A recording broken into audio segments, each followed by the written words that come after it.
তো এখানের মহারাজজি আমার হাতে এই গুহার চাবিটি দিয়ে দিলেন। তো আমরা এই গুহার ভিতরে যাব আর ভিতরে ঢুকবো, দেখবো কি আছে।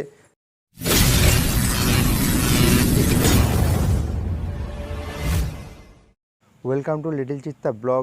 তো আজকে আরেকটি রহস্যময় জায়গায় চলে এসেছি আমরা বিষ্ণুপুরের মধ্যে, যেখানে দুটি গুফা অবস্থিত এবং একটি 150 বছরের থেকেও পুরনো বটগাছ অবস্থিত। আর সেই জায়গাটি হলো এই আপনারা দেখতে পাচ্ছেন, এটা ফ্রন্ট ক্যামেরা বলে জায়গাটি উল্টা দিকে আসছে। তো এই আশ্রমটির নাম হচ্ছে তুর্কি হরি তপবন আশ্রম। এই আশ্রমটি প্রায় 150 বছরের থেকেও পুরনো। এখানে একজন মহারাজ থাকতেন যিনার নাম মুনি বাবা। মুনি বাবা নামটি হওয়ার কারণ আছে, উনি মৌন থাকতেন, সেই মৌন বাবার থেকে মুনি বাবা নামটি এসছে। তো এখানে একজন মহারাজ এখন আছেন, ওনার কাছ থেকে জেনে নেব এখানের আসল রহস্য। আর ওনার পারমিশন নিয়েই আমরা সেই গুফাগুলির মধ্যে প্রবেশ করব আর আপনাদেরকেও দেখাবো গুফাগুলি এখন কি অবস্থায় আছে। তো ভিডিওটি অনেক বড় হবে, সেজন্য এই ভিডিওটি দুটি পার্টে আসবে। তো আপনারা যারা চ্যানেলে নতুন তারা চ্যানেলটি অবশ্যই সাবস্ক্রাইব করে রাখবেন সেকেন্ড পার্টটি দেখার জন্য। তো চলুন ভিডিওটি আর বড় না করে চলে যাব মন্দিরের ভিতরে এবং মন্দিরের ভিতরের জায়গাটি আপনাদেরকে দেখাবো।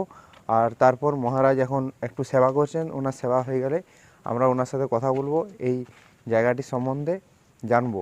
তো আপনারা সঙ্গে থাকুন আর দেখুন এখানের ভিতরের আশ্রমের ভিতরের ভিউটি। এই আশ্রম তো 150 বছর আগেকার, 150 বছর আগেকার মন্দির। মণি বাবা উনি পাঞ্জাবের লোক ছিলেন, ওনার নাম কিন্তু হরিভজন দাস উদাসীন। তো উনি মণি থাকতেন, তো তার জন্য ওনাকে মণি বাবা বলা হয়। উনি 9 বছর বয়সে এই বিষ্ণুপুর জঙ্গলে এসেছিলেন। আসার পর জঙ্গলের মধ্যে থাকে, যেই জায়গাটার মধ্যে উনি থাকতেন সেইটা হচ্ছে করেদের ছিল।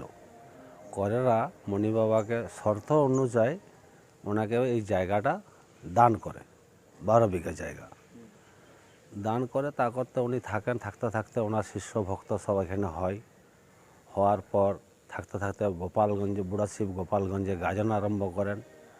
সে গাজনে এখনও পর্যন্ত আমাদের উপস্থিত থাকতে হয়।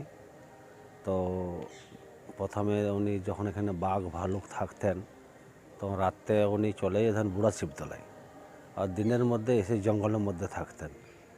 তা করতে করতে ওনার পরিবার যখন বাড়ে, যখন আরও সাধু টাধু বনে, ওনার শিষ্য ভক্ত যখন বনে, তখন ধীরে ধীরে আশ্রমের উন্নতি হয়।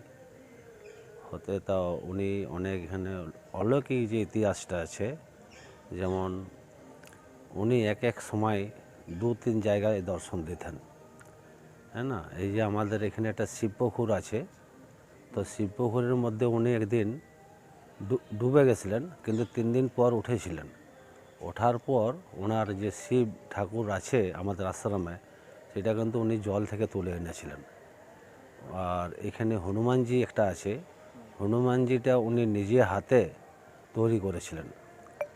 আর এখানে একটা বটবৃক্ষ গাছ আছে, তো ওইখানে উনি তপস্যা করতেন। আর একটি মোল গাছের নিচে ওনার যজ্ঞশালা ছিল, উনি ওখানে যজ্ঞ করতেন। তো আমরা গুরুমুখ থেকে যেটা শুনেছি যে উনি বহুত তপস্বী ছিলেন বা উনি ত্যাগীর মূর্তি ছিলেন, কিন্তু কথা উনি বলতেন নাই। ওনার কিছু ভজন সাধনের জন্য একটা আন্ডারগ্রাউন্ড ঘর বি আছে, তো উনি সারাদিন ওই আন্ডারগ্রাউন্ডের মধ্যেই থাকতেন, আর কখনো কখনো উনি বাইরে আসতেন। এইভাবে আশ্রমটা উনি প্রতিষ্ঠা করে। ওনার পর শান্তিদাস উদাসীন আসেন, তিনি আশ্রমটি দেখাশোনা করেন।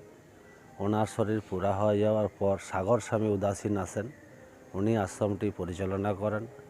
তারপর সাগর স্বামী উদাসীনের মানে শরীর ছাড়ার পর শিবদাস উদাসীন আসেন, শিবদাস উদাসীন পরিচালনা করেন। শিবদাস উদাসীন পরে বাবা সনাতনজি উদাসীন, উনি পরিচালনা করেন। ওনার শরীর ছড়ে যাওয়ার পর উপস্থিত এখন পরিচালনা করছে মহন্ত বৃন্দাবন দাস উদাসীন। আমাদের 5 বছর পরে আমি এখানে আশ্রমটি এখন উপস্থিত দেখাশোনা করছি। আর আশ্রমের অনেক বিষয় সম্পত্তি ছিল, কিছু জমি জায়গা হলেও এখনও কিছু আছে জমি জায়গা সম্পত্তি, বা কিছু সম্পত্তি চলে গেছে। মাঝে মাঝে সাধু সন্ন্যাসীরা আসে, নাগা সন্ন্যাসীরা এখানে রাত্রে জীবাস করে থাকে, যখন মন যায় আসে চলে যায়। এবার এখানে বটগাছের তলাতে আমরা শুনেছি নাকি একটা গুফা ছিল, যে গুফাটি এখান থেকে লালবান পর্যন্ত। না ওইটা কিন্তু বলতে পারছি না। আমি যেটা শুনেছি গুরুর মুখ থেকে, যে বড়তলার থেকে হরিমেলার থেকে মন্দির থেকে শিবধান হ্যাঁ, একটা গুফা ছিল, আচ্ছা। সেটা গুরুদের মুখে শোনা। হ্যাঁ, শিবদান বলতে বুড়া শিবতলা পর্যন্ত। না এইখানে একটা শিবধান আছে। আর আমি এখন দেখছি যে মন্দির থেকে হরি মন্দির পর্যন্ত গুফাটা এখনো পর্যন্ত ঠিক আছে। আর বাবার একটি রুম আছে মাটির নিচে, উনি ভজন সাধন করতেন, বা আমরা কখনো কখনো সেখানে যাই, বসি। হ্যাঁ, খুব ভালো জায়গা, ঠান্ডা জায়গা। মানে এই যেটা এখান থেকে গুফাটা এখানে পর্যন্ত গেছে, হ্যাঁ এখনো পর্যন্ত ওইটাই আছে। বাকি যেটা লালবান বলেছে, বুড়া শিবতলা বলেছে, ওটা তো আমরা দেখিনি, কি করে বলবো। ঠিক আছে, তো আমরা এই গুহাটির নিচে কি আমরা একটু দেখতে পারি? ওটা প্রচার করতে একটু নিষেধ আছে, মানে আমরা ঢুকতে দিচ্ছি না। এমনি থাকাকালীন এদিন করেছে, এমনি কিছু নাই। গুফার মধ্যে একটি গুফা আছে, ওরা দেখতে পারো। তবে কিন্তু সাপের ভয় আছে, এটা আমি বলে দিচ্ছি। ঠিক আছে, ফ্ল্যাশ লাইট আছে? হ্যাঁ, তাহলে যাবি তো যাক, চাবি খুলছি, দেখ, দর্শন কর। তো এখানের মহারাজজি আমার হাতে এই গুহার চাবিটি দিয়ে দিলেন। তো আমরা এই গুহার ভিতরে যাব আর ভিতরে ঢুকবো, দেখবো কি আছে।